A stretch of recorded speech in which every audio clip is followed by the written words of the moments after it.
Thank you, Mr. Chairman, and good morning, colleagues. Good morning to the witnesses. Thank you for being here. Today, we're going to discuss, excuse me, how diagnostic tests are regulated by the FDA and hear how Congress can improve processes in place to ensure that tests that patients rely on are safe and effective.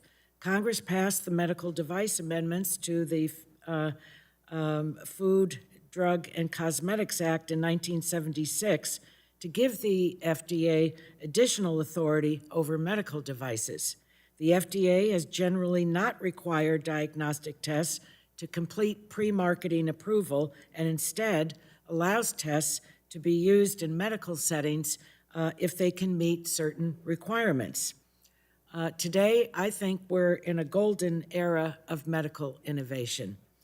Diagnostic tests available are increasingly complex and identify an array of medical conditions for large patient populations. Diagnostic tests are firmly enmeshed in our healthcare system, and their results influence more than 70% of all medical decisions.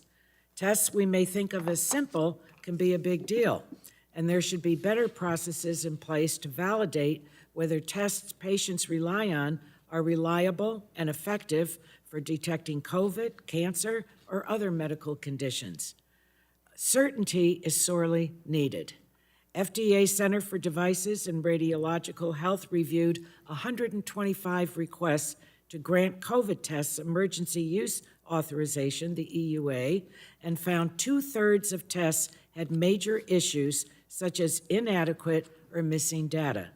41% of tests with major issues were ultimately denied or declined EUA status or withdrawn from consideration. Another study completed in 2022 of sophisticated technology for analyzing cancer-causing genes produced substantially different results despite assessing samples of the same DNA. We should ensure test results are accurate and do not contribute to worsening health outcomes or higher costs for patients. Simply put, Americans rely on and they should be safe and effective, and I think that's something we all agree on, which is why I support the FDA's intent to bring certainty to diagnostic tests by requiring lab-developed tests, the LDTs, to go through more rigorous review processes.